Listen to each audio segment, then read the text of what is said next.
Heading into next year and beyond, what is your greatest academic concern? Um, SAT and my grades. I would say probably worrying about studying for the SATs and also working on keeping my calculus grades up. I think my greatest concern would be getting into a good college, and to do that I need good SAT scores. Students around the nation are concerned about their futures, and they all know that one of the greatest obstacles to reaching their lofty goals are standardized tests, like the ACT and the SAT. But how much do these really affect their shots at college? According to the researchers at Nichols State University, these kinds of test questions do not promote critical thinking skills and the ability to solve real-world problems. Instead, they promote specific test curriculum using outdated instructional methods, and colleges know that. Do you think standardized testing provides a level playing field? Well, depends. Depends on the preparation, because if you don't provide enough preparation for all the students, then no, it doesn't. Do you think standardized testing matters in the long run? It depends on how it's done. It can, but once again, it depends on whether or not you have enough preparation to all the students with equity and everything. So,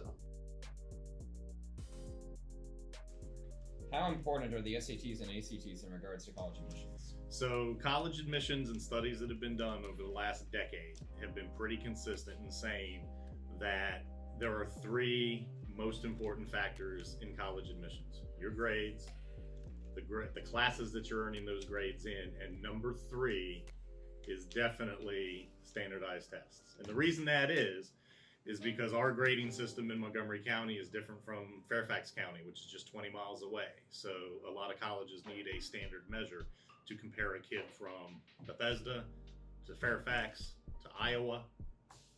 So it's important.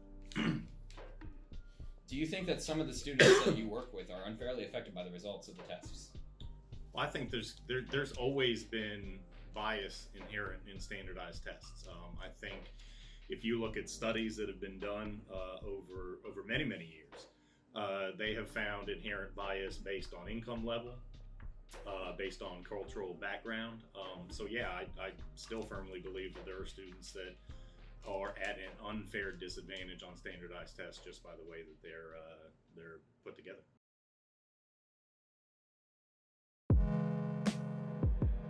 The Washington Post has a list of over 180 schools that no longer require standardized tests, including top schools such as George Washington University.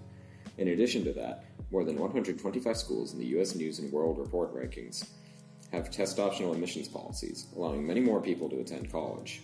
Other schools, like New York University, University of Rochester, and Hamilton College, decided to be test-flexible instead, meaning they accept AP and IB exam scores that students take throughout their schooling in place of SAT and ACT scores. Would a student with a higher GPA and lower scores have a higher chance of getting admitted than a student with a lower GPA and higher scores? Depends on the school. I have seen both circumstances. I have seen students with great grades that have slipped a bit on the SAT or ACT and have gotten into some schools, certain schools. I've seen the reverse as well. So I do think it depends on the individual admissions committee and what they place the greatest amount of value on.